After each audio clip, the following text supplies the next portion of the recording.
Pessoal, bem-vindo a mais um episódio do nosso podcast Gestão da Engenharia. Mais uma vez, eu sempre tenho trazido aqui grandes amigos, grandes pessoas que fizeram parte da minha vida, e essa pessoa aqui é uma pessoa que me acompanha, mas de longe, mas de muito longe, gente. É desde 2010, Natal, Rio Grande do Norte. Esse aqui poderia ser chamado podcast do baú. Essa pessoa é um grande amigo. Hoje tem uma empresa chamada Construfelsen, uma das empresas que eu vejo no mercado com maior dedicação naquilo que ela faz, com uma pessoa que é apaixonada pelo que faz, no mínimo aí mais de 20 anos de construção civil, que é meu amigo Alexandre Melo. Melo, muito obrigado pelo convite, cara. É um prazer imenso receber você aqui. Vou até tentar não me emocionar ao longo do podcast, porque a gente tem muita história junto. Vamos se concentrar aqui na Construfelsen, mas eu sei que alguma hora a gente vai descambar aí por algumas histórias nossas, que tem muitas, né? Todo esse tempo aí que a gente esteve junto. Bem-vindo, cara. Obrigado mais uma vez. Obrigado, Flavião. Obrigado pelo convite aí. Tô, sinceramente, muito feliz. Queria te parabenizar, cara, por esse podcast, por doar o seu tempo, cara, porque isso não tem preço. Eu tenho certeza que você vai alcançar muita gente, ajudar muitas pessoas, não só empresários, né, cara, mas também engenheiros, pessoas que estão ligadas à área e que às vezes não estão também, né? Então é um podcast, parabéns pela iniciativa e que venham muitos outros aí. Cara, sabe o que acontece que tem assim, dentro do meu dia a dia, né? Sabe que tem muitas atividades, né? A gente tem muitos vertentes, tem muitas áreas de atuação. Mas a educação sempre foi um chamado, cara. Sempre pra mim foi uma coisa que eu tinha que fazer educação em algum momento da minha vida. Lá no passado, eu já tinha tido um que ali, talvez virar mestrado. Quando eu fiz a pós na USP, né, de cálculo estrutural, pensei, poxa, agora eu vou pro mestrado. Acabou que não, continuei ali nas obras, né, ali até de uma forma junto com você. E depois eu falei, cara, eu preciso voltar para educação. Eu preciso fazer algo de educação. É algo que eu gosto. E aí a gente vai evoluindo na vida, né? Falei, eu vou falar sobre negócios. Mas como é que eu vou falar de negócios sobre algo que eu possa também impactar as pessoas? E aí eu peguei essa faixa, que é uma das nossas duas empresas trabalha, né? Hoje eu defino a engenharia, a cadeia construtiva, né? Eu defino a cadeia construtiva de uma forma que é o seguinte. A gente tem uma pirâmide, onde no topo estão os incorporadores. Cara, pessoas que têm acesso a fundos, processos, né, compliance, tem toda uma estrutura de empresas de alto nível, né? Digamos assim, que está dentro da nata da evolução ou da tecnologia. Que são as incorporadoras, né? Grandes incorporadoras. E a gente tem abaixo ali da pirâmide, logo abaixo, na segunda camada, as construtoras, que também a gente vê de construtora, eu e você, que tem uma gestão muito forte, gestão com sistema, com RP, enfim. Tem toda uma estrutura, né, o qual a gente já fez parte um dia. Então também é uma empresa muito bem organizada. E aí cai na gente. Aí cai no empreiteiro, cai no gato, né, o famoso gato, né? E aí a gente vê uma carência, e eu já fiz outros episódios, né, onde a gente vê uma carência dessa área e ninguém tá olhando. E de novo, abaixo dessa área, vem a indústria, que também, de novo, é muito bem organizada. Seja a indústria da cerâmica, do barramento, são indústria. Eu visitei muitas indústrias nesse meio tempo aqui que eu estou mexendo com educação. Eu abri um pouco mais a minha agenda para visitar as pessoas. E eu vejo a indústria também muito organizada. Você pega a indústria da cerâmica, a indústria do castigo, a indústria abaixo da gente, que é quem fornece o material para a gente, também é muito bem organizada, muito bem estruturada. E aí você vê uma pirâmide onde tem a incorporação, a construção, nós, os empreiteiros e a indústria embaixo que fornece a gente. E só a faixa 3, né? Essa faixa 3, que ela realmente é despreparada de gestão, despreparada de treinamentos, não tem um foco na educação, não tem um foco no processo, né? Então a gente olha para dentro e minimamente o que a gente tem feito nas nossas empresas, com um pouco que a gente aprendeu no mercado, né? Eu sei que você não é engenheiro civil de formação, mas eu tenho certeza do seu conhecimento até muito superior a muitos engenheiros, né? Eu conheço a sua história. Então a gente traz um pouco dessa gestão para nossas empresas, essa nossa visão. Mas só que eu vejo que o mercado não é assim. Então, o que eu tenho pensado e visto muito no mercado, Melo, e estou fazendo essa introdução aqui, e vou querer sua opinião ao final, que é uma visão onde falta realmente uma dedicação, até uma certa união do setor, para que essas empresas realmente subam de nível. Porque no final do dia, quem faz o serviço somos nós. No final do dia é o seu pedreiro que coloca o azulejo. Se ele não entender minimamente como tem que colocar, no final do dia é o meu eletricista que vai lá, o meu encanador. No final do dia é o pedreiro, é o bloqueiro, é o azulejista, é o pintor. Se a gente não tomar consciência na construção civil que essas empresas, essa camada que eu tô tentando, através desse projeto, buscar esse pessoal e trazer essa consciência, né? A gente não vai evoluir. Porque não adianta as outras três faixas que já evoluíram, continuar evoluindo e a gente ficar para trás. Essa é a minha visão global desse projeto que eu tenho desenvolvido. Qual que é a sua visão sobre isso, Melo? Cara, e é engraçado, é bem sugestivo com relação ao nome do podcast, gestão. A gestão envolve tudo, tudo. E eu acho que precisa sim se profissionalizar, precisa sim buscar, de certa forma, você aprender o que você pode impactar, o que o outro impacta no seu trabalho. E a educação é uma vertente, cara, que assim, a gente tem uma falta de educação, seja ela uma educação da escola mesmo, uma educação financeira, que depois no finalzinho eu falo um pouquinho sobre a minha opinião sobre educação financeira, mas educação de gestão, de você realmente estar ligado, entender o que está acontecendo com o outro, para assim tentar organizar a sua empresa. Então eu acho que você participar de fóruns, assim, de podcasts, de treinamentos, cara, de uma importância absurda. Então, assim, é o que eu te falei, parabéns, eu acho que tem que ter mais iniciativas assim, espero que você continue, que você não desista, porque é uma área que realmente gasta uma energia, a educação você gasta uma energia para tentar ensinar, para tentar alcançar um público, mas eu tenho certeza que você vai alcançar todo o público possível. Eu agradeço, é bom ouvir isso de você, porque às vezes a gente está, né, às vezes eu tô em casa e eu fico, cara, será que faz sentido mesmo? Porque ninguém tá fazendo. Eu não vejo ninguém fazendo. Mas será a carência. Sabe, aí você fica meio que na dúvida, mas ouvir isso de um empresário como você, que é um empresário como eu, como tantos outros que nos ouvem, ouvir isso, cara, só não dá gás de seguir em frente, sabe? A carência não desista. De fazer isso acontecer mesmo e trazer essa camada que é tão carente, né? São pessoas tão...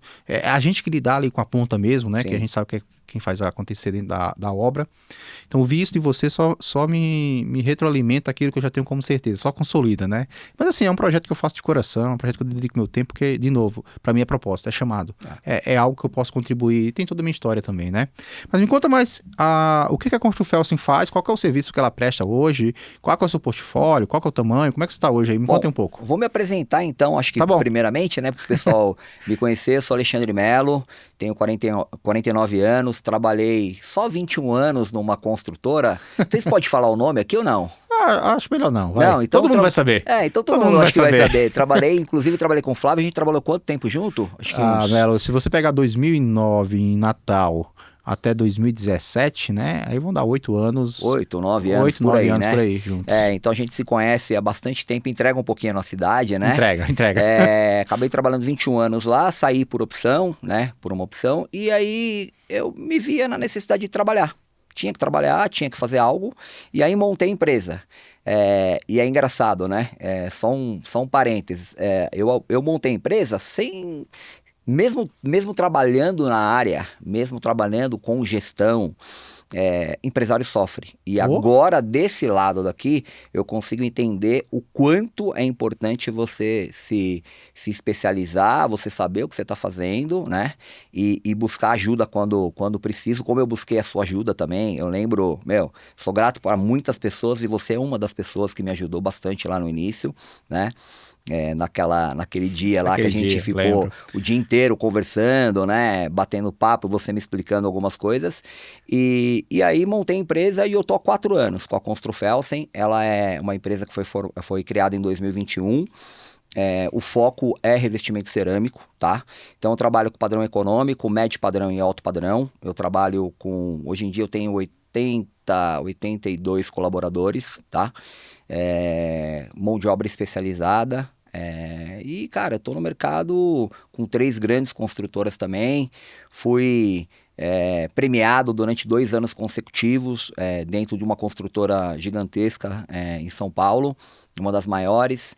Fui premiado 2 vezes pelo 2º ano consecutivo, então isso é bem gratificante. A empresa existe há 4 anos e nos 2 primeiros anos a gente foi premiado. Então estamos aí. A gente faz o serviço cinza, mas o carro-chefe mesmo é revestimento cerâmico. Tá, revestimento cerâmico, mais ou menos ali 80 funcionários, né? Então aí mais ou menos o quê? 3, 4 construtoras, 3 construtoras? Eu trabalho com 3. 3. Tá. 3 a 4. Aqui a gente vai ter bastante coisa para discutir, tá, Melo? Porque tem ao mesmo tempo que eu vou estar falando com você, mas eu vou também estar aprendendo, porque falar com o empresário é sempre isso, né? A gente fala que se a gente tivesse 10 empresários aqui na roda, cada um ia aprender um pouco com o outro, da mesma forma que eu tive a oportunidade de contribuir na sua vida ali como empresário naquele momento, hoje você pode ser contribuir na minha também, e é isso, essa é a beleza da educação, né? A gente que está ali no dia a dia, e muitas das vezes, eu acho que na 90% dos casos, a gente vai empreender sem ter a real noção do que é empreender, né? Eu me lembro de um ponto, e eu acho que você passou por isso, onde uma mudança de modelo tributário poderia zerar minha margem. Uma mudança de modelo tributário, que eu fui obrigado a sair do Simples, e uma escolha zeraria minha margem. E naquela época eu tinha um consultor também, que é uma pessoa em comum entre nós dois, e a gente começou a estudar ali e viu que existia essa diferença entre uma escolha. Só que eu nunca tinha mudado uma empresa. Eu já tinha feito gestão de obra, já tinha sido engenheiro, já tinha sido coordenador de obra em outra construtora aqui de São Paulo também, quando eu saí. Mas assim, você nunca tinha passado por isso, né? Então eu fui atrás do conhecimento. E ali eu vi a necessidade de você entender a gestão da empresa de uma ponta a outra. Depois teve o jurídico, que eu tive que aprender. Eu lembro que na primeira ação trabalhista eu tremia na frente do juiz. Hoje eu sempre, sabe, vai fluido, eu entendi, contratei pessoas boas também para cada setor. Então assim, quando a gente tem aquela visão, eu sei muito, mas vou sair para empreender, aí a gente entende que não sabe nada. E aí a gente começa a entender a importância de ter pessoas que já passaram por isso. Quando eu decidi montar a mentoria, né, que é a parte aqui da educação, eu tinha alguns medos. Falei, nossa, mas a minha empresa não é perfeita. Então como é que eu vou falar de ensinar se minha empresa não é perfeita? Porque a gente tem os problemas do dia a dia. O funcionário continua faltando, né? Alguns funcionários nossos continuam faltando, as empresas continuam nos ligando, mas eu comecei a perceber que é o seguinte, eu não preciso ser perfeito para ensinar. Eu posso ensinar na minha dor também. Porque tem muita coisa que eu já passei que eu posso ensinar. Tem coisas que eu ainda não passei, ou estou passando agora, que eu vou aprender e vou resolver e vou ensinar. Então a gente aqui não está nesse bate-papo falando que nossas empresas são perfeitas. A gente está falando que a gente sabe que elas não são perfeitas e que os pontos que onde elas não são perfeitas, a gente vai sempre estar buscando melhoria, ou pelo menos tem a gestão sobre aquele assunto. De onde na hora que precisa reagir, na hora que precisa ser um pouco mais enérgico com nossa equipe para poder atingir um resultado final do cliente, né?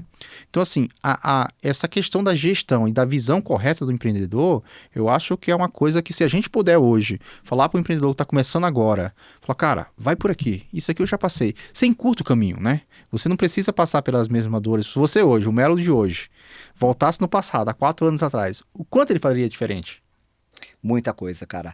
E é o que você falou, a gente é medido todos os dias. A gente é medido todos os dias.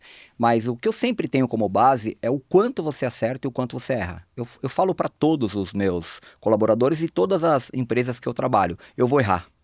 Eu vou errar. Mas você pode ter certeza que quando eu errar, eu vou correr atrás, que é o time, né? É o time de resposta que você tem que dar. Então, errar todos nós vamos errar, a gente vai aprender todos os dias. Não existe empresa perfeita, não existe empreiteira perfeita, nem a sua, nem a minha, nem a de ninguém. Então, a gente vai errar muito, mas vai aprender muito também. Essa troca de informações, essa troca de experiência, ela é importantíssima, ela enriquece. Só não aprende quem não quer. Só aprende o cara que acha que ele sabe tudo. O cara que acha que sabe tudo, ele vai por um caminho que só as escolhas dele vão dar certo. Ele acha que é só as escolhas dele. E eu, voltando um pouquinho no passado, o que o Melo de antes faria? Muita coisa. Eu trocaria muita coisa. Eu lembro do dia que eu procurei nosso amigo em comum, eu lembro do dia que eu te procurei pra gente conversar e, um dia de bate-papo, que a gente, almoçou junto, ficou o dia inteiro junto, esclareceu tantas coisas que, pra mim, eu falava assim, por que eu não entendi isso antes? Por que eu não vi isso antes? E eram coisas que você já tinha sentido, eram dores que você já tinha sentido. Naquele ponto, eu acho que eu tava com 2 anos de empresa. Então, mas você tava, 2 anos na minha frente, eu tava começando, tava engateando. Então, eu acho que tem muito disso, de você... e é legal da sua parte, da parte dos outros que me ajudaram também, de estender a mão para quem realmente precisa, para você ver quem tem o potencial, porque é isso, se não trocar a experiência, o caminho vai ser muito mais difícil. Aí eu faço uma pergunta, né, Melo? Quantas pessoas que possam estar nos assistindo, ou quantos agora no momento de São Paulo estão fazendo iniciações em empresas, né? Porra, Né? Então, assim, absurdo. o quanto isso aqui pode ser útil para uma pessoa que está começando agora, ou que está aí há 2 meses, montou sua empresa, pegou seu primeiro contrato, está ali todo feliz porque tem agora um contrato, e os números na construção civil, gente, eles iludem um pouco, né? Porque a gente, do nada, tem uma empresa que tem 5 milhões de contrato, né? 1 milhão. Não é difícil a gente chegar nessa. Sim, Não é difícil chegar nessa cifra na construção civil, né? A gente sabe dos valores, né? E aí a pessoa que não tinha nada, né? Ali montou sua empresa, agora tem um contrato de. Pegou 2 obras ali no seu setor, no meu um pouco mais, o ticket um pouco mais alto, né? Que engloba o material mão de obra. Mas se for no ramo de instalações, para pegar uma obra de 8 milhões, 6 milhões é uma coisa muito simples até. Fez ali um contrato, tá? Só que é apenas um contrato. Cara, para você fazer aquilo ali acontecer, tem tanta coisa, mas tanta coisa, que tem tanta interferência, que as pessoas se iludem por um contrato de 6 milhões e quando vai ver, na realidade ele contrai uma dívida de 500 mil. Aquele contrato de 6 milhões, ele pode ser uma dívida de 500 mil. O contrato de 400 mil, 600 mil de um prédio, de uma cerâmica, de um prédio aí de 20 pavimentos, você pode falar melhor, nortear melhor o ticket seu, mas quantas pessoas estão começando agora com essa ilusão? Né? Quantos problemas eles vão enfrentar? Quantos problemas estão ocultos que ele não está enxergando? Quanto ele sabe de contabilidade, quanto ele sabe de folha, quanto ele sabe de jurídico, quanto ele sabe de gestão, quanto ele sabe de liderança, que a gente nem trocou aqui no assunto, mas é um assunto que a gente vai abordar. Mas quantas pessoas, todos os dias eu me faço essa pergunta. O conhecimento que nós temos hoje, eu, você e todas as outras pessoas do nosso meio, serve para alguém? Cara, serve. Porque, muito. E muito. E muito. Cara, são 20 anos lá de um lado, são mais 9, são mais 17 anos aqui de construção civil do outro, entre instalações, obras. Serve muito. Então, muitas vezes, a gente menospreza o nosso conhecimento. E o outro, que está começando, menospreza a jornada do outro. De achar que sabe tudo. Porque assim, quando você não tá, você tá de fora, isso eu posso falar também porque eu estive do outro lado, né? Exatamente. Você também esteve. Então, quando a gente tá do outro lado, a gente acha que o empreiteiro, ele vai nadar de braçada, ele vai ganhar dinheiro, que tudo é muito fácil. E aí você tocou num assunto que é complicado. Às vezes, se você colocar 2 ajudantes a mais na obra, já tira todo o seu lucro. Tira todo o seu lucro. Às vezes, eu brinco muito. Hoje em dia, eu procuro não fazer contrapiso. Eu quase não faço contrapiso. Porque quando você vai pegar contrapiso numa laje inteira, você usa o número de ajudantes é o dobro. E o pedreiro, ele não produz para pagar o número de ajudantes. Porque quem paga o ajudante é o pedreiro. Está incluso ali no valor. Então, é isso, você precisa fazer conta, você precisa da gestão de tudo, aí você tem que entender do modelo tributário, entender se você compra o EPI mais barato ou mais caro, você controlar o seu EPI, você entender um pouquinho da questão do jurídico, se te impacta ou não impacta. Então, tem uma série de coisas que é muito importante você entender, mesmo que seja de uma forma um pouco mais simples, ou contratar alguém realmente que entenda um pouco mais do assunto para te dar o norte. Porque as empresas aí, elas, às vezes, vocês têm muito aventureiro, né? Então, o pessoal abre a empresa, acha que vai ser fácil, eles fazem propostas absurdas, que é a tal da concorrência desleal, né? A gente tem muito no mercado, né? Concorrência desleal, quando você trabalha certinho, o cara não entende que ele vai ter que pagar um sindicato, vai ter que pagar um convênio, que é o Seconce. Então, tem uma série de coisas, o seguro de vida, e ele não engloba aquilo. Então, ele acha que o preço que ele fechou tá tudo certo e no final onde você toma o susto, né? E aí você falou aqui, vou pegar um ponto que você falou que tem muito ouro, que é assim, isso a gente conversou naquele dia. Você tem que entender que existem proporções, principalmente tanto no seu caso quanto no meio de instalações, que existem proporções entre a relação do profissional e do ajudante. Né? Ela nem pode ser 100% profissional, porque você vai estar com um profissional fazendo serviço de ajudante, que é o transporte do material, mas ao mesmo tempo você também não pode ter uma proporção muito inversa, porque no final do dia quem produz, quem põe o dinheiro ali no nosso caso, na planilha de medição, é o profissional. Então você tem que estar...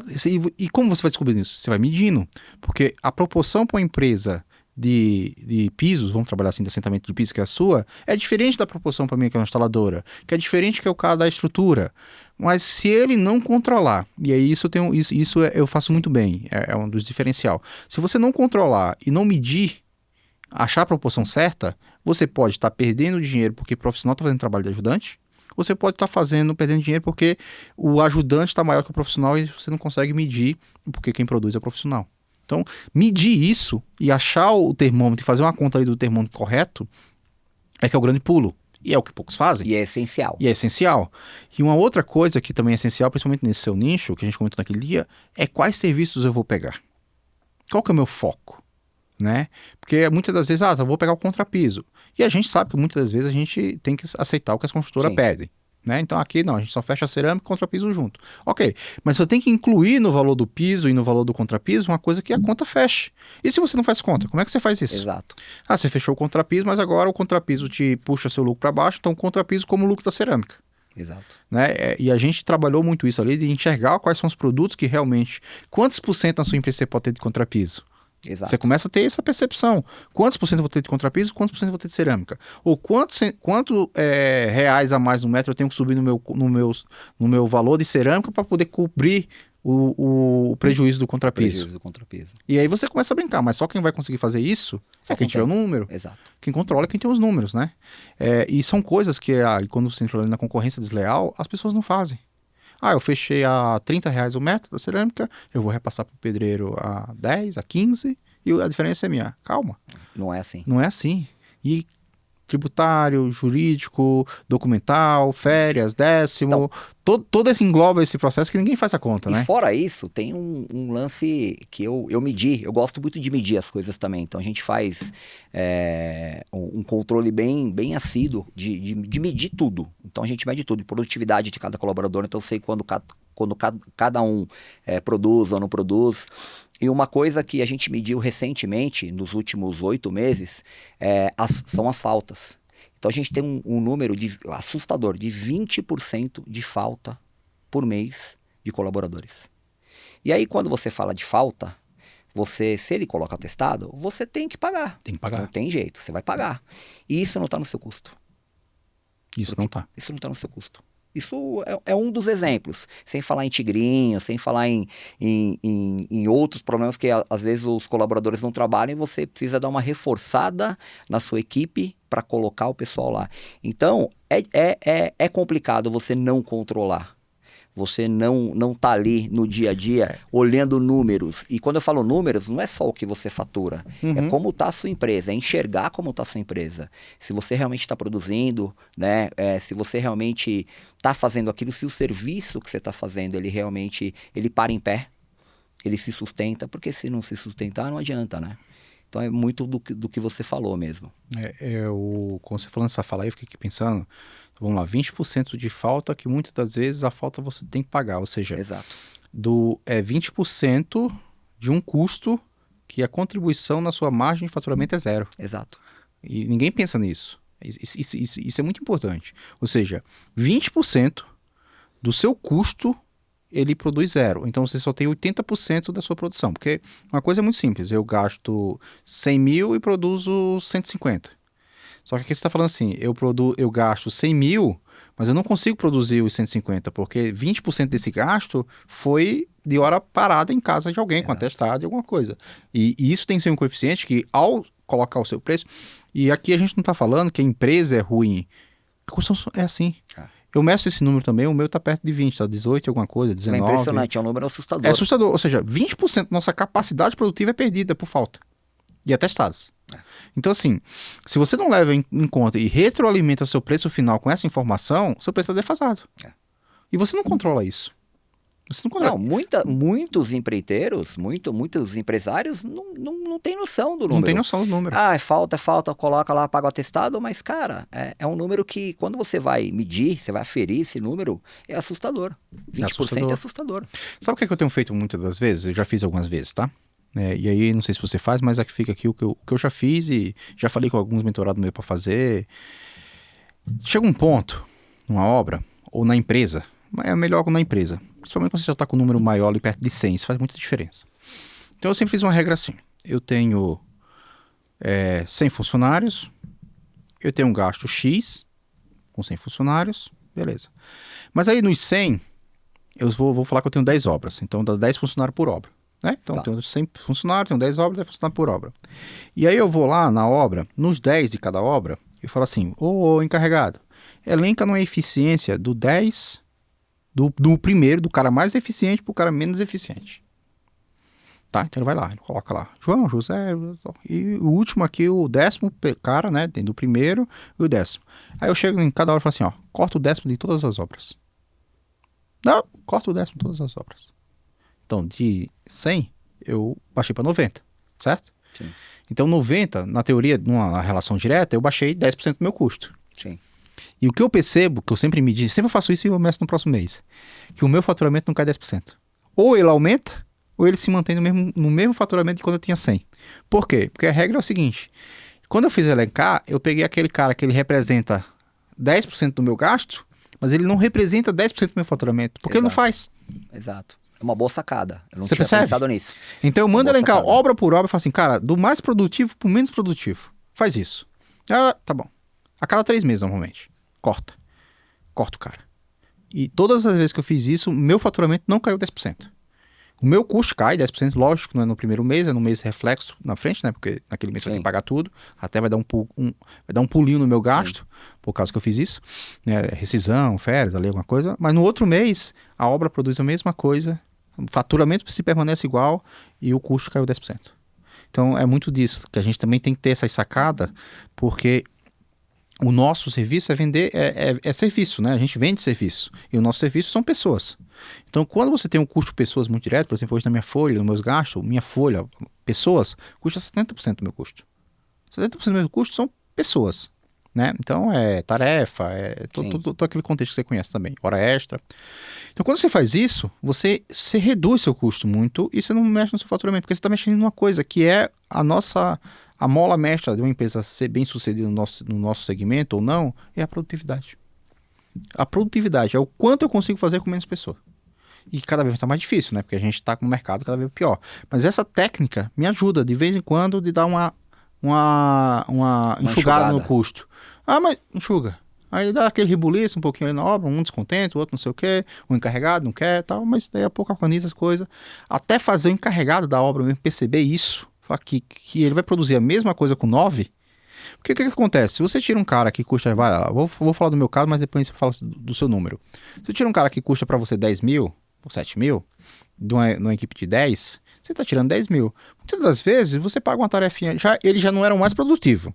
Então você tira ali 10 mil do seu custo, você vai lá, você pega o seu cara que era um pouco melhor, paga uma tarefa um pouquinho melhor para ele. Desses 10 mil que você está economizando, você paga uma tarefinha melhor pro cara que já é bom, e você exerce a meritocracia. Sim. Né? Você está exercendo meritocracia. Se eu tinha 10, o 10º foi embora, ficou 9, agora eu vou no cara que é o primeiro, segundo, terceiro, e falo, eu vou te pagar um pouco a mais para você produzir um pouquinho mais que você já produz. Você está praticando o quê? Meritocracia. Né? E isso a equipe enxerga de uma forma positiva. Quem era aquele cara que puxava a equipe para baixo, agora saiu, e agora aquele gasto que tinha com ele está vindo para a gente, num percentual. Você não precisa pegar os 10 mil e distribuir. Você distribui 3. E o pessoal vai estar feliz. Isso é uma coisa que nem sempre dá para fazer, tá? Assim, a teoria no macro dá sim, você sempre faz esse ajuste, mas no micro, às vezes no dia a dia, é o cara que não faz nada, mas é o cara que é o gambiarra da obra, no meu caso, né? É o cara que também sempre ajuda. Então, assim, dá para fazer, não vou falar que serve para tudo, mas se você, de uma empresa de 100 funcionários mais ou menos, a cada 3 meses, 100, 150, fizer isso e tirar pelo menos a ponta, já gera um bom resultado. Eu acho importante o que você falou, porque você tem um outro caso. Às vezes, esse cara, ele conta menos os demais. Também. Então, tem esse lado também. Eu faço um pouquinho diferente. Eu gostei da ideia. Vou tentar aplicar. Mais uma que a gente está aprendendo aqui. Vou tentar aplicar. Mas hoje, atualmente, eu estou premiando o cara que não falta. O cara que não chega atrasado. Então, ora com cesta básica, ora Sim. com uma bonificação, para tentar diminuir esse número. Tem dado pequenos resultados ainda, mas para tentar diminuir um pouco o número, porque realmente, cara, é um número muito alto de faltas, de problemas que acontecem, ora problemas reais, Sim, e ora tem que problemas separar, não reais. não A gente tem que ser bem justo, né? Então tenho pessoas que realmente são, né? Que acontece algum problema e faltam porque necessitam, porque ninguém é máquina também. Mas ora problemas que não são reais. E a gente descobre quando não são reais. Pra você ter uma ideia, teve um episódio muito engraçado que o colaborador apresentou um atestado, a gente achou que era falso, avisou para ele. Ele, 2 horas depois, mandou a foto. Vê se dessa forma tá bom. E tava no paintbrush. ele alterando a data. Ou seja, aí a gente dispensou esse colaborador. Por incrível que pareça, ele errou, ao invés de mandar só a foto do atestado, ele mandou da foto do computador onde ele estava alterando, alguém alterando para ele. E acontece muito isso. Não, eu acho que hoje não dá para duvidar da idoneidade de todo mundo, mas, sei lá, eu diria que um número aí chutado, 30% do que a gente recebe não é... É complicado. É complicado. E a gente não tá na conta, né? Não tá na conta, não adianta. Se a gente não levar isso em conta, não retroalimentar, não fazer a gestão de retroalimentar nossos números, a gente vai estar sempre diferente. E eu hoje não vejo dispositivos para dar... A gente tenta minimizar, né? Mas o mercado necessita que a gente cresça, né? Eu acho que é o próximo ponto que a gente vai se direcionar aqui, se debruçar também. Quando a gente tem aquela equipe mais fechada, legal, você já conhece ali, até, né, 20, 30 pessoas, vocês são sempre mais fechados. Só que o mercado pede que a gente cresça, né? Você já teve 30, tá com 50, tá com 80, daqui a pouco você vai estar com 100, 120, se Deus quiser, e se você quiser também, que eu acho que é o tema que a gente abre agora. Mas é muito nisso, de você não mudar. Você vai fazendo ações que mitigam. Mas você tem que levar isso dentro do seu preço do custo, porque você não vai eliminar isso 100%. Não vai conseguir. É um pouco característico do nosso setor, né? A gente sabe que não é de instalações, não é de cerâmica, não é de estrutura, é global. Então você tem que levar isso no seu número. E aí entra outro ponto que eu queria abrir aqui com você. Qual que é o ponto, Melo? Por exemplo, eu tinha 30... Comecei com 30... comecei na realidade com 8. 8 eu era o engenheiro da obra, eu era o gerente ali das instalações, né? Ficava na obra, que eu prestava serviço, tinha 8 pessoas, conhecia todos os 8, um ou outro dava problema, mas muito boa a gestão. 30 muito tranquilo, 50 já começou a mudar o jogo. Os 50 já comecei a ter que mudar o jogo, a coisa já não foi tão fluida, já comecei a treinar pessoas. Depois o 100 também foi difícil, hoje o 150, o 200, e hoje eu tô com a visão que eu tenho que dar uma enxugada, é bem aquilo que as pessoas que eu sigo, né, que para mim assim são as bases de tudo isso aqui da educação, que é o Flávio, o Caio e o Joel, né, que eles para mim são minhas referências, né, são sensacionais, são minhas referências, e eles falam que né, primeiro, em vez de ser ordem e progresso, é progresso e ordem, né, Sim. então tem a hora do progresso e a hora da ordem, eu tô na hora da ordem, tá, hoje o momento das instalações é a hora da ordem, então você dá uma retraída, então como você sentiu isso ao longo da sua jornada e qual que é a sua percepção, né? Eu fico muito marcado desses números casados de 50, tá? Até 50 não fez muita diferença. Começou a surgir alguns probleminhas, mas eu sempre contornando. Cara, quando foi para 70, 80, eu falei, não, agora já tem que ser outro tipo de gestão. Aí quando foi para 100, 110, eu falei, opa, novo outro tipo de gestão. Agora eu tô num momento que eu nunca imaginei ter uma hierarquia, por exemplo, hoje eu tenho um diretor, aí tem um supervisor, aí já tá precisando de estagiário, sabe? Eu falei, cara, mas antes era eu direto com o eletricista. Qual que é a sua visão e qual que é o seu ponto, assim, com relação a esse assunto de crescer? Eu vou dar minha visão e depois vou dar o meu sentimento que eu quero, tá? Do que eu quero pra Construfelsen. Eu também já comecei com 10, 12 ceramistas, depois foi crescendo ao longo do tempo e eu já cheguei a 100 ceramistas. Não quero. No meu quadro eu faço muito uma gestão à vista lá também. Então eu tenho lá qualidade, paz e lucro. Hoje eu não passo de 80. Esse é meu número cabalístico. Então é um número que eu não quero. Eu também já entrei no modo ordem, né? Uhum. Exatamente como você, porque eu gosto de ter uma proximidade dos colaboradores. Eu gosto de ter uma proximidade com as obras, de estar visitando toda semana, que eu acho que é importantíssimo. Eu tenho 2 engenheiros rodando obras e mais a equipe que fica no escritório, mas eu faço a interface entre escritório e obra. Mas eu gosto de estar lá, entendendo qual o problema dos colaboradores, deixando eles mais próximos, que é uma forma de fidelizar também. Eu acho que isso é importante, é um dos pontos que a gente precisa fidelizar os colaboradores, porque é o que eu falei, e hoje em dia existe concorrência desleal à torta e à direita.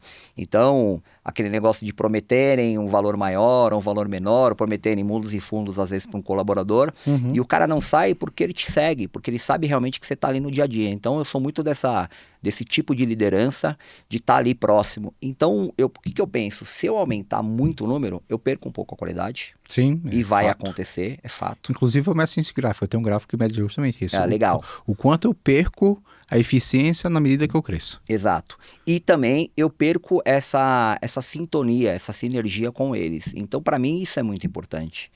De estar lá no dia a dia com eles, de sentir, de deixar o canal aberto, tipo, o cara quer te ligar, tem algum problema? Eu sempre deixo também a ordem hierárquica, né? Tem um problema? Fala primeiro com os engenheiros, com cada engenheiro ou com os encarregados, mas eu sou um cara acessível, eu sou um cara que se o gerente quiser ligar, se o diretor quiser ligar, se o meu colaborador quiser ligar, ele fica à vontade, ele liga e aí eu instruo ele da melhor forma. Então, particularmente o meu sentimento, eu não quero crescer. Já me fizeram propostas para crescer, para dobrar de tamanho e hoje eu não tô na vibe de crescer. Para mim, primeiro vem a ordem mesmo. Tá, eu vou te provocar então. Vamos lá, vou te provocar porque eu tenho uma visão um pouco diferente. Tá, vamos lá? Vamos lá, vou te provocar, mas eu entendo e eu acho que você tá correto, mas eu vou te provocar porque assim, da mesma escola que a gente acabou de falar aqui, que é dos meninos, margem, escala Sim. e recorrência. A gente tá falando aqui de escala, né? Você tá garantindo a margem, certo? Você tá no pilar da margem, mas você tá prejudicando a escala e você está garantindo a recorrência. Então, na escala você está, né, segurando dentro desse pilar da escola que eu sei que você também segue, que a gente tem essa visão, né, de escala, margem e recorrência. Então, quando você fala que não quer escala, automaticamente você está limitando o seu tamanho. Exato. E está tudo certo com relação a isso. Não tem nada errado. Estando dando lucro, que é a margem e lucro, né, tá tudo certo. Mas a pergunta é, se tivesse 2 Melo, continuaria com 80? Boa pergunta. Talvez não. E a segunda pergunta, o que você precisa fazer para ter 2 Melo? Que tá o grande problema, treinar. Então, treinar. É onde eu falo que eu ia te provocar, tá? Então, perfeito, eu acho que tem que ser esse caminho por um tempo, mas você tem que ter uma pessoa do seu lado já. Isso eu errei muitas vezes, Melo. Eu já tô montando a terceira empresa, o podcast aqui é da parte da educação, né? Da Zeta Educação, né? Tem a Zeta Instalações e tem a Zeta Incorporação. Então, aqui a gente tá hoje, a sexta-feira de hoje é da Zeta Educação. Então, eu tô aqui, resolvo algumas coisas ali, mas é da Zeta Educação. E eu errei isso já várias vezes. Eu já errei isso como engenheiro, aprendi e fiz, você acompanhou isso, quando eu treinei várias pessoas hoje que são engenheiro em várias construtoras e até hoje me ligam, falam, cara, você foi um gestor para mim, porque eu entendi isso que eu tô querendo te provocar aqui agora. Errei isso na instaladora, num determinado momento não tinha esse segundo Flávio e hoje agora começo a ter, né, a desenhar esse cara, mas tá para se pedir o time. Pediu time. E a gente viu isso acontecer, e você viu mais que eu, acontecer na construtora que a gente trabalhou, que de uma pessoa fala assim, cara, não tenho função para você, mas fica aqui do meu lado. Esse é o criar o segundo Melo. Então, eu errei isso nessas empresas, e agora na incorporação, que é uma empresa que vai precisar disso, eu já tenho uma pessoa, não rolou ainda, porque a incorporação ainda não deslanchou no sentido de vendas e tudo, mas eu já tenho muito fixo na minha cabeça quem é e quem vai ser o segundo Flávio na incorporação, porque eu não vou errar de novo. Porque a escala, muitas vezes a gente pensa em vender produto em grande escala, em grandes margens, mas no nosso setor, no nosso serviço, uma coisa que me fez cair a ficha é que a nossa escala está no treinamento de novos líderes. A escala está aí. Então, assim, só para comentar aqui, eu já abro para você. Então, não que seja necessário, tá? Mas em algum momento, e aí vem aquele sentimento que eu e você temos, e é um pouco do perfil. Vai chegar uma hora que você vai controlar os 80, e você fala, cara, eu vou querer um pouco mais. Se você tiver essa pessoa, você se sente mais corajoso. Sim. Se você não tiver, cara, vai ficar nos 80 e tá tudo certo também. Então, assim, treinar essa pessoa, que é o próximo nível do empresário, que é o que garante a escala, é ter pessoas que com seu perfil, com sua mentalidade, esse é que é o segundo nível. E eu demorei para entender ele. Eu estava em um evento de formação lá com o Flávio, e ele falou assim, enquanto você estiver num nível onde você é a melhor pessoa, você não acessou o outro nível. O outro nível que a gente quer acessar como empresa e gestor é quando alguém, treinado por você, começa a desempenhar tão bem quanto você. Essa é a minha visão, tá? Hoje essa é a minha visão, e eu olho para trás e vejo os erros que eu cometi, porque a minha visão sempre foi de muito mais expansão. A minha visão foi mais expansão. Agora eu estou precisando organizar e achar essa pessoa, para depois expandir novamente. Esse é o meu ponto. Então essa é a minha provocação. Não sei se você tinha pensado por esse ângulo. Não, eu penso por esse ângulo, mas só corrigindo. Talvez eu não fui tão claro. Hoje meu pensamento é esse. Sim. Por isso que eu digo que eu tenho o segundo engenheiro hoje, eu estou dando mais autonomia. Eu acho que treinar independente se você vai ter um sucessor ou não, ele é importantíssimo, porque vai existir momentos que você não vai estar presente, e a empresa ela não pode depender só de você. Que a empresa personalística, né? Que é um exato, risco. Exato. Ela precisa, ela se mantém em pé, independente se tiver ou não. É óbvio que você vai dar aquele toque de classe, né? Quando você tá, o dono, né? Ele dá aquele toque de classe. O Joel, na realidade, eu tive com o Joel e assisti muita coisa dele, né? Que ele fala que é o Aquiles, né? Lembra daquela história lá do Aquiles? Já assistiu aquele filme lá de... Que Aquiles é lá da antiguidade, que o rei arruma uma confusão e tem os dois exércitos. É bem legal esse filme, depois vocês procurem pra ver. Eu vou... Aí ele fala assim, toda empresa tem o seu Aquiles, que nesse contexto desse filme, o Aquiles é o cara que resolve. O rei arruma as guerras, aí tem um cara baita de um gigante lá, fortão, e aí os exércitos, para evitar que os exércitos lutem um contra o outro, eles colocavam um contra um, né? E aí o cara escolheu o melhor do exército dele, que é um gigantão, cara, bem fortão. E o rei tinha um Aquiles. E ele vem lá, e aí o rei, quando faz essa coisa, é bem emblemático na cena aí do filme, que aí o rei grita, Aquiles! E aí esse cara que é o Aquiles tá lá na cabana, bem, aí lá vai, coloca o casaco e fala, caraca, esse rei arrumou confusão de novo, lá vai eu resolver. Aí ele vai lá, o cara gigantão, ele mata em, sei lá, em 30 segundos. Aí ele volta, passa a olhar com a cara de desdém pro rei e vai embora. Então eu brinco que toda empresa tem o seu Aquiles. Sim. Né? E muitas vezes nós donos somos esses Aquiles das empresas, né? Então vai ter coisa que, tem coisa que o pessoal me liga, ele só quer falar comigo. E muito, né? Muito. Cara, o meu celular tá ali. E muito. Tem um monte de gente para resolver para baixo. Mas às vezes é um problema, o engenheiro vem e eu dou atenção. Eu tento atender na medida do possível. Lógico que minha vida vai ficando mais corrida, né? Sim, medida que você sobe de nível, vai ficando mais corrida, então tem hora que você não consegue responder.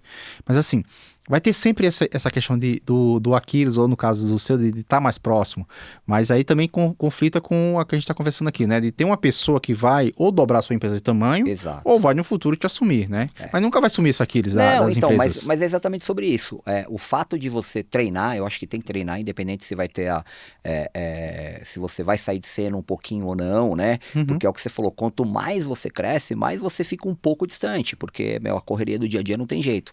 Mas eu digo no momento. Sim, no momento, momento. Hoje o meu momento não é de crescimento. Isso, é de controle. Hoje o momento é de controle, hoje o momento é de estar ali, de estar mais presente, para que ela se torne mais firme. Sim. Para que ela se torne mais... porque são 4 anos, Flávio, querendo ou não, 4 anos de uma empresa. Eu tô de cabeça nela há 3.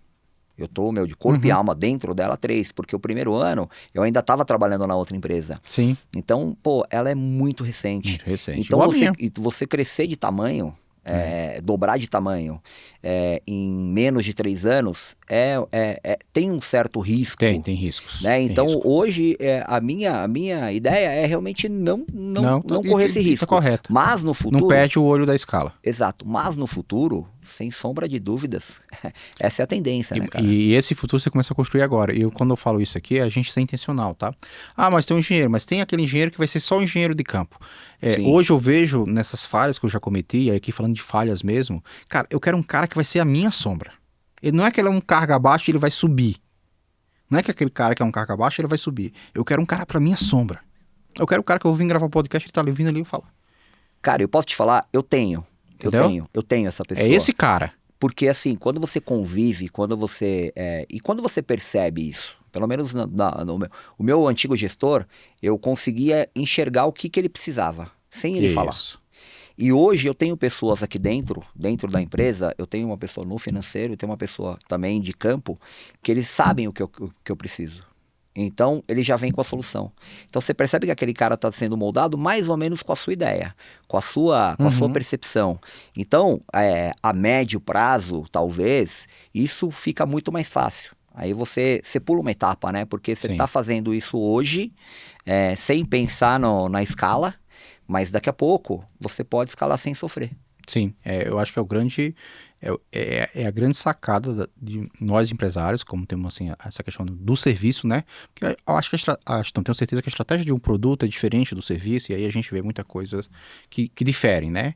Mas no serviço, a escala passa muito por essas lideranças, né? Então, criar essas lideranças e ter essas lideranças preparadas, para mim, é o único jeito de uma empresa de serviço escalar. Porque no final do dia é serviço, então é lidar com o cliente, é resolver o problema. E tudo, cara, tudo é liderança. Tudo é liderança. Eu sou um cara apaixonado por liderança, você sabe muito bem, né? Sabe da minha história dentro da onde nós trabalhamos, mas eu acho que a liderança, ela envolve muita coisa. E é você entender os problemas primeiro da sua empresa e o que você pode melhorar ali dentro, o que você pode melhorar de cada líder, de cada liderado, para você fidelizar, para você fazer com que eles resolvam os problemas e você sofra menos, né? A liderança sempre foi uma escola pra gente, né, cara? Eu olhava pra cima onde a gente trabalhava e via lideranças sensacionais, cara, assim, desde a minha época que era como engenheiro de obra, então tinha o coordenador, tinha os diretor, o superintendente, o diretor de engenharia e os próprios donos lá em cima, a gente olhava na vertical, via exemplos de liderança sensacionais que a gente traz até hoje, é o que a gente tenta replicar, Sim, né? Foi nossa escola e a gente tenta replicar e, de novo, a minha esposa brinca e fala assim, cara, você já faz tanto tempo que saiu daqui, mas essa construtora não saiu de você. Eu falo, não vai sair. Eu ouço isso todo dia, tá? Cara, você já saiu faz 20 anos, sei lá, 10, 15 anos, e aí eu falo, não tem como sair. Quando fala de obra, engenharia, né, A gente cita gestão, não tem como vir com a nossa mente. Porque foi a nossa vida, né? A gente nasceu ali dentro, cresceu ali dentro, evoluiu junto com essa empresa, né, de estar ali trabalhando junto e ver ela crescer também, né, se tornar o que se tornou hoje. Mas é muito gratificante, a gente sabe que foi liderança, né? Então a gente tenta replicar isso nas nossas empresas. Melo, vou fazer um bate-bola aqui com você, pode ser? Pode. Antes, deixa eu só falar uma questão sobre liderança e sobre. Você falou do Flávio, né? O Flávio tem uma frase que eu gosto muito. Ele fala que quando você vive o nós, o seu eu é recompensado. Exatamente. Então, é isso. A liderança é você exercer o nós. Exatamente. Quando tem um problema, nós vamos resolver, não sou eu. É nós, é motivar o time, é estar ali no dia a dia para eles enxergarem que eles têm que embarcar na sua embarcação, ele tem que estar junto com você. Eles têm que estar ali no dia a dia e entender que eles não estão prestando serviço para a empresa. Eles estão junto com você. Eles sabem que você tem um proprietário que é presente, né? Um empresário que é presente. Eu fiz recentemente agora um podcast, um bate-bola com o pessoal, um treinamento, vamos ser mais específicos, sobre finanças. Ah, que legal. Cara, é recente. Então, assim, dos 80 colaboradores, 30, 35 participaram. Fica o pico de 35 pessoas. Cara, por quê? Porque eu percebia que eu enxergava neles que o grande problema, um dos grandes problemas deles é a questão financeira, porque eles ganham dinheiro, mas não sabem guardar, mas não sabem o que fazer com o dinheiro. Então, eu senti a dor deles. Eu acho que sentir a dor do outro, seja como cliente, seja como colaborador, você acaba fidelizando o cara ali mais e você acaba ajudando de alguma forma. Hoje você ajuda as pessoas com o podcast e de outras formas também. Sim. Mas ali eu consigo também ajudar os colaboradores. Correto. Né? E eu acho que fazer isso, você exerce também, de certa forma, uma liderança mais no sentido de você enxergar o que o seu colaborador está sentindo, o que ele precisa e falar, você está comigo, eu estou com você e eu vou te ajudar nesse sentido. É uma liderança que a gente fala que é na base do servir, né? Eu tenho como o maior líder inspirador Jesus, tá? Eu sou cristão. Eu sempre gosto de falar, eu brinco, eu até aprendi isso com um amigo meu, eu falo assim, normalmente eu começo falando de negócio e termino falando de Deus, porque para mim é 15% negócio, o resto é Deus e a gente segue, então uma das lideranças, um princípio básico do que você está falando aí é a liderança baseada no servir. É servir ao outro para que ele sirva o todo. Né? Então é uma liderança baseada no servir, e é muito legal essa iniciativa, Mero. Parabéns pela iniciativa, que várias outras empresas que estejam nos assistindo têm a mesma iniciativa, porque a gente vê de forma avassaladora o quanto a nossa base de colaboradores, seja seu, seja meu, da construção civil, são assolados, né, por N vícios, N situações que a gente conhece, né, e principalmente a financeira, né, a gente trabalha com salários muitas vezes altíssimos, e a gente vê pessoas com a estrutura financeira desproporcional com o que eles realmente recebem, né? Porque não tem essa gestão. Essa iniciativa aí eu acho que é algo que, só coloca a sua empresa onde ela deve estar mesmo com relação a essa relação colaborador. E parabéns, cara. Parabéns pela iniciativa. É algo que eu também vou tentar trazer para o meu. E de repente a gente faz um bate-bola aí junto, as duas equipes. Vamos. Faz um pouco do outro. Vamos fazer. E educação financeira a gente não vê, infelizmente, né? Infelizmente não vê, né? Não tem. Infelizmente é um tema que na pública, na escola pública nem se fala, né? Esquece. Na particular, talvez muito mórbido, mas normalmente nosso pessoal não vai ter acesso a particular, né? Então, se não tiver alguém para explicar, né? E a gente tem que ter a consciência que a gente muitas das vezes vai descer para falar sobre isso e vai ser ignorado. E a gente tem que continuar insistindo, porque a gente tem, não é nem só ensinar, a gente tem que convencer primeiramente que isso é importante. Exato. Né? É difícil porque a gente tem que fazer um convencimento para falar que é importante para depois aplicar o conteúdo de gestão financeira, né? Então é um ponto. Bom, vou fazer um bate-bola com você aqui para a gente fechar, já está passando bastante o tempo. Eu vou pegar aqui alguns pilares da minha mentoria e a gente vai brincar aqui, eu vou falar com vocês os pilares, né? Mas eu vou entender aqui um pouco como é que você enxerga cada pilar dele.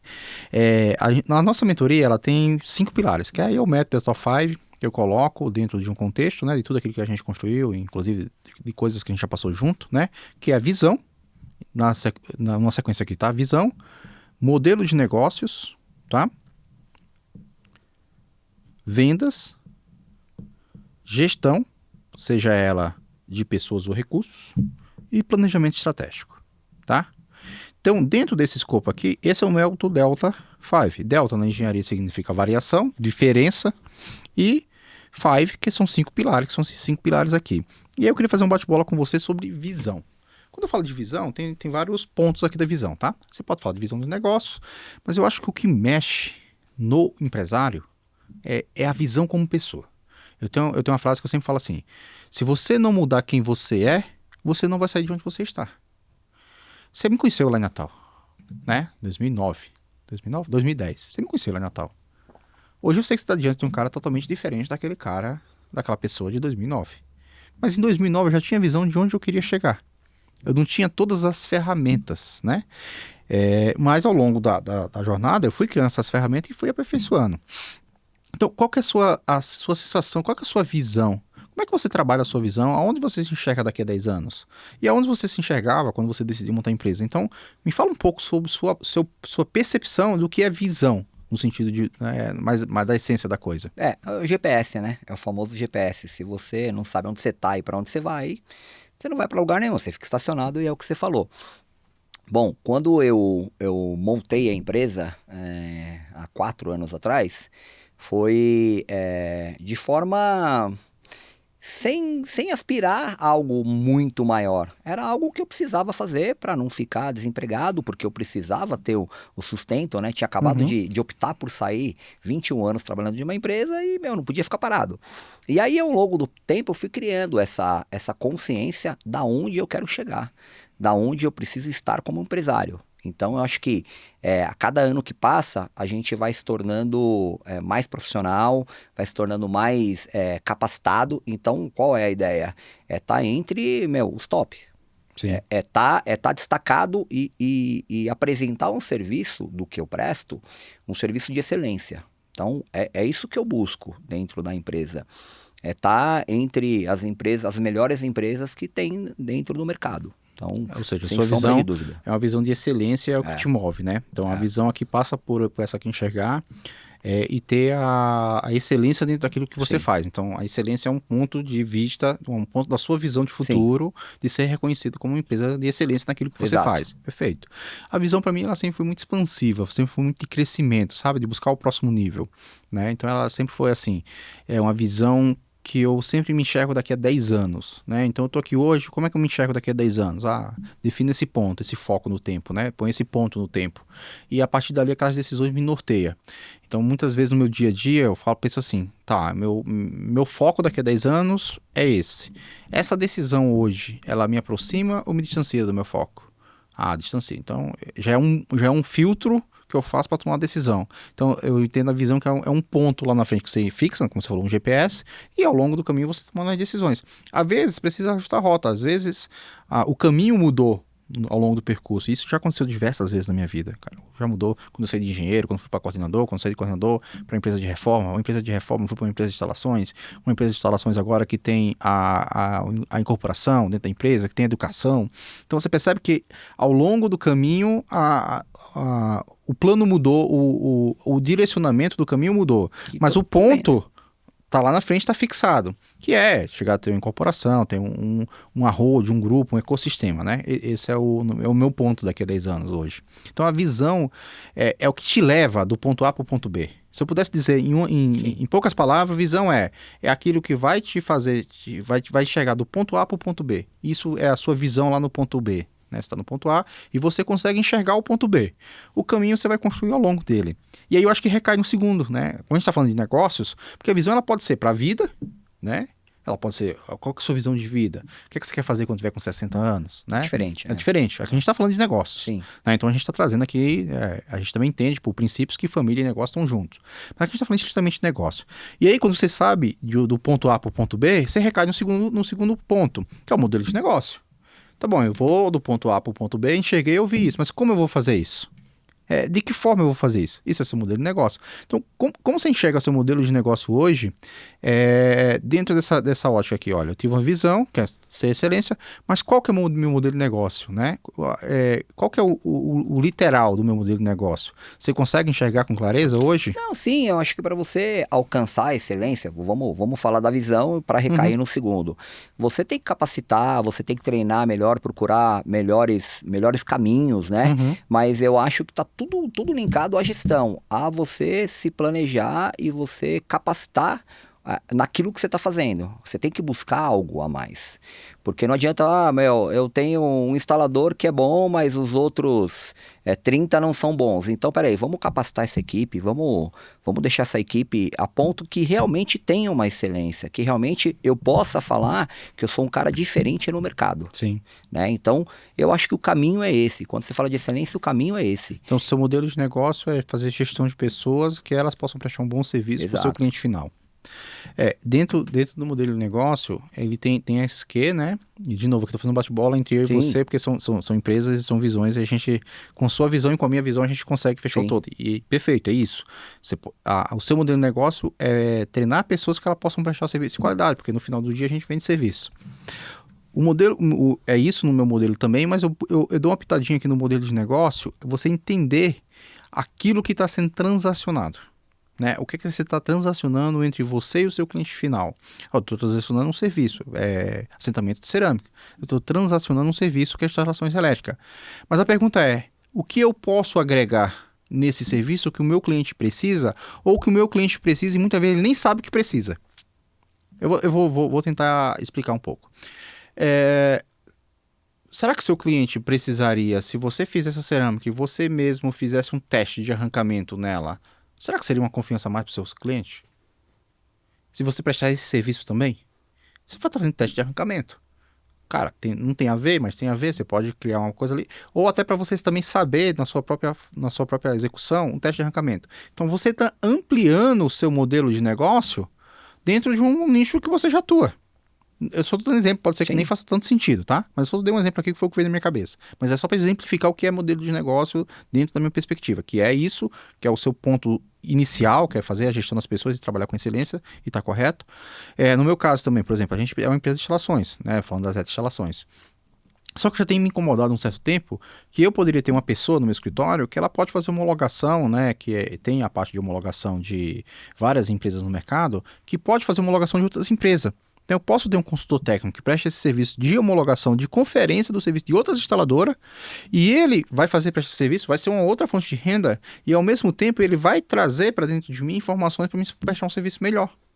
É quase como se fosse um consultor. A gente chama de homologação, de comissionamento, na realidade. Existem várias empresas de comissionamento de instalações. Então já tem me incomodado há algum tempo.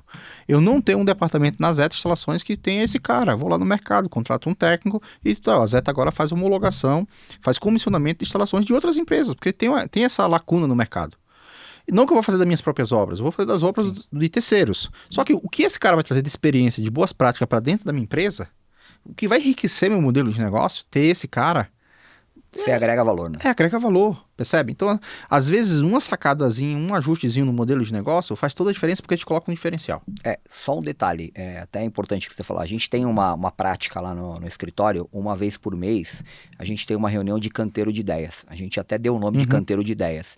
Então, a gente vê tudo que está acontecendo no mercado e tudo que está acontecendo dentro das construtoras que a gente trabalha, se A, B ou C, o que cada uma faz de melhor e tenta trazer para Uhum. facilitar o nosso trabalho. Então a gente tem um trabalho muito Parecido, que é muito parecido isso, de tentar agregar de alguma forma valores. Tanto é por isso que surgiu a reunião de canteiro de ideias, cheio de ideias. né? Até um Legal. nome sugestivo exatamente para isso, para tentar agregar cada vez mais valores.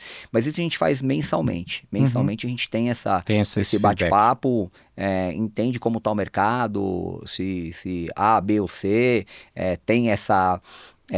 Se faz alguma coisa diferente para a gente conseguir agregar, porque eu acho que isso muda muito, né? Isso É todo dinâmico. dia surge novas ideias, novas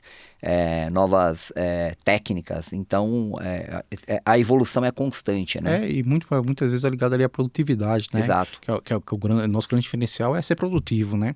Às vezes um detalhe mexe na nossa produtividade, que mexe imensamente na nossa margem, nos nossos custos, né? Você comentou o fato de agregar alguma coisa. A gente está estudando agora, a gente vê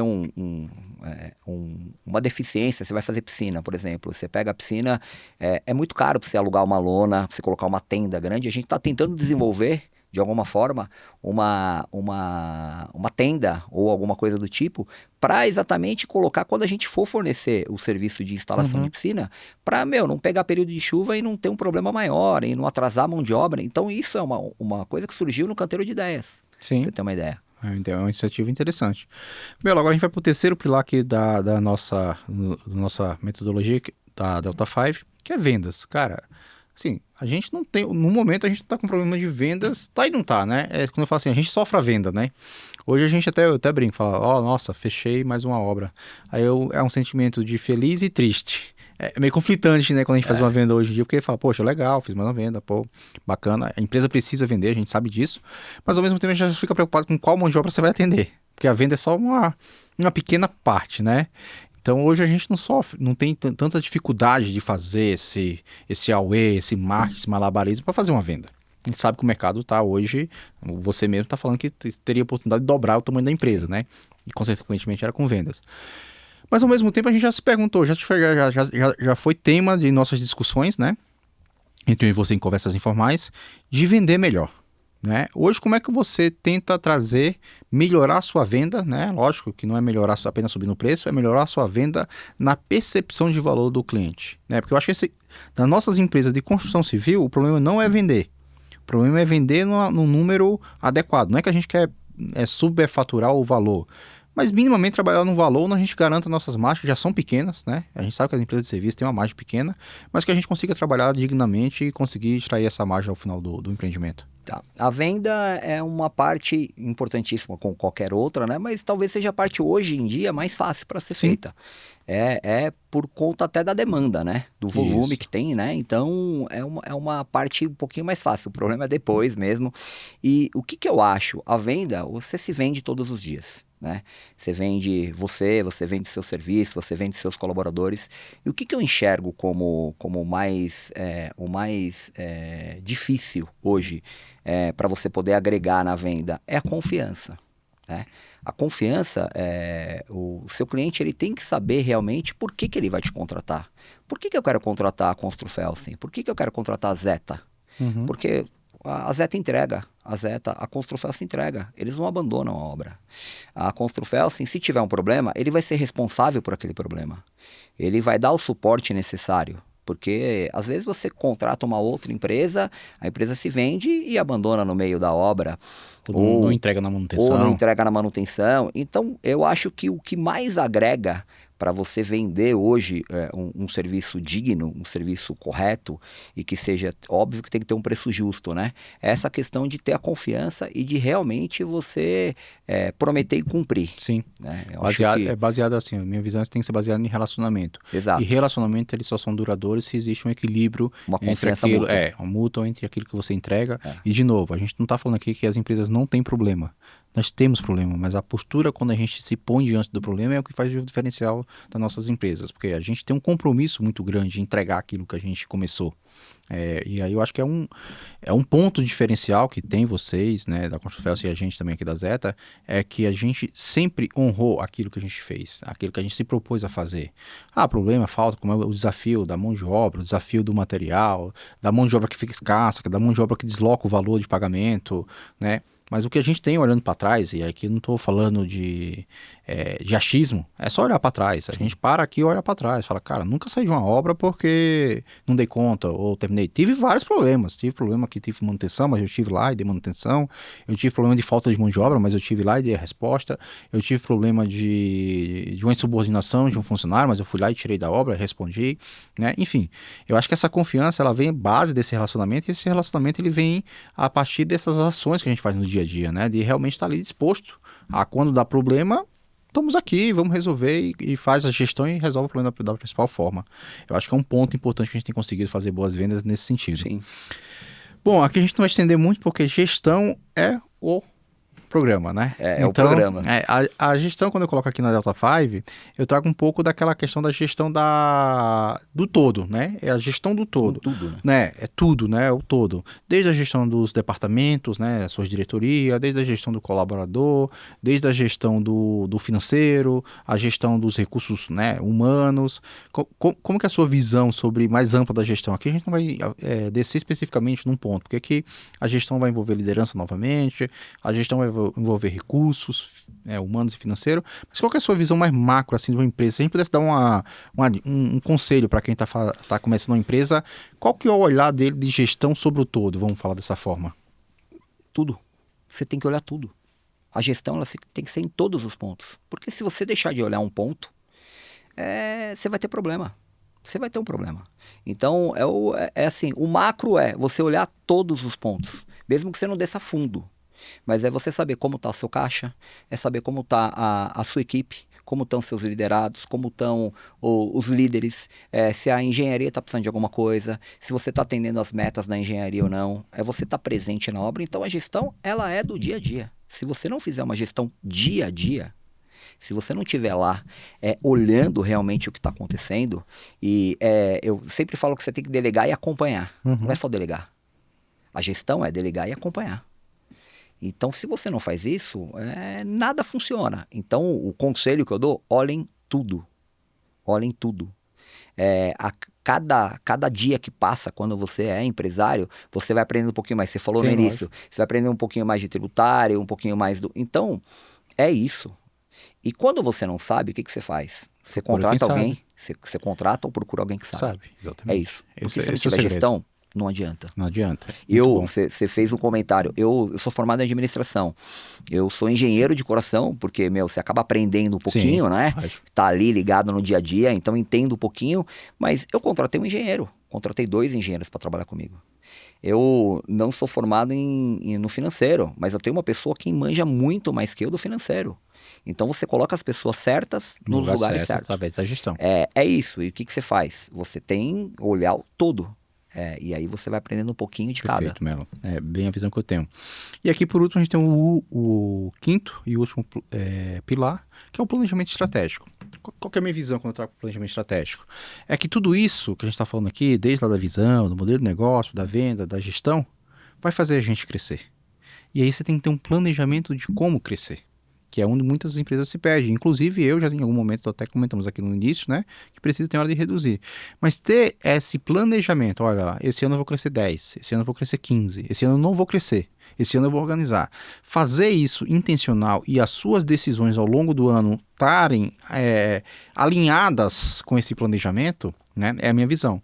Então assim, o planejamento estratégico, para mim, é o quinto pilar, mas ela é uma peça fundamental para você conseguir ter o crescimento, mas de uma forma estruturada.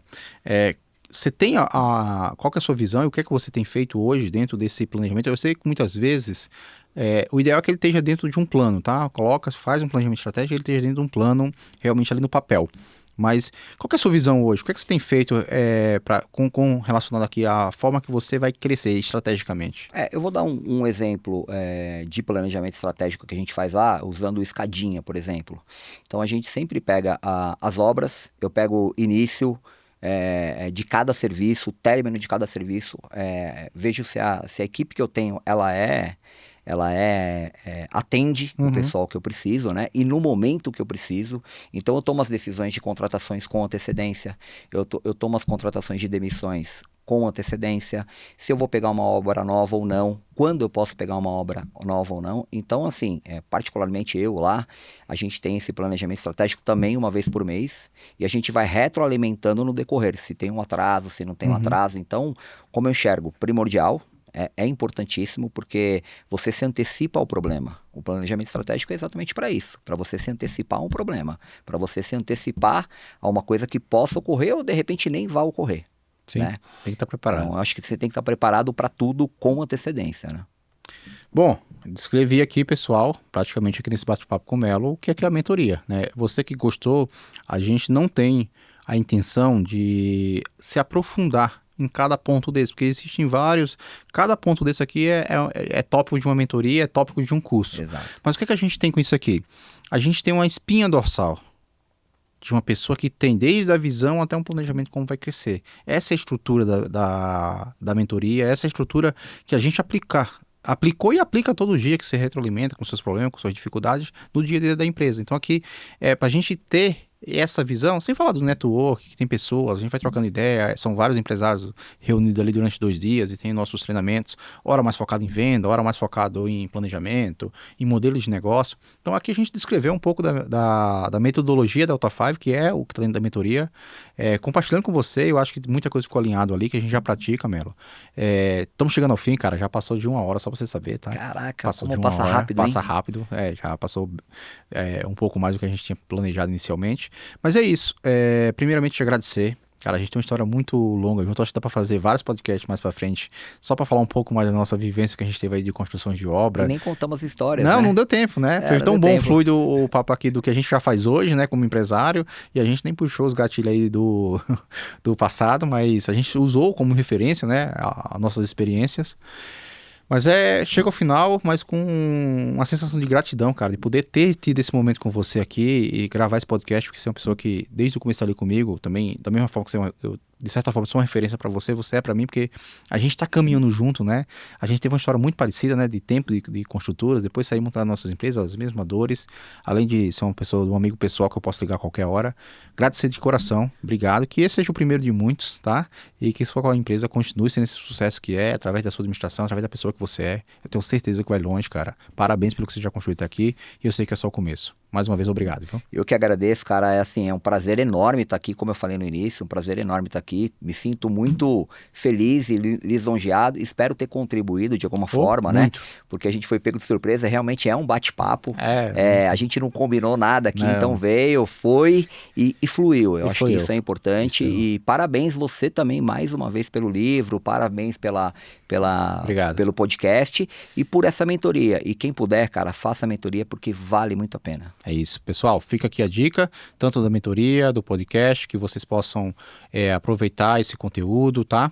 A gente vai estar sempre por aqui gravando novos episódios, trazendo conteúdos que realmente são relevantes para você que é empresas que trabalham na parte de engenharia. A gente vai estar por aqui sempre trazendo conteúdo de relevância, pessoas que vivem o dia a dia, pessoas que estão ali na trincheira do dia a dia, que é isso que eu acho que é importante, porque não adianta a gente fantasiar vários modelos, várias apostilhas, várias teorias, que muitas das vezes ali no dia a dia não tem prática, né?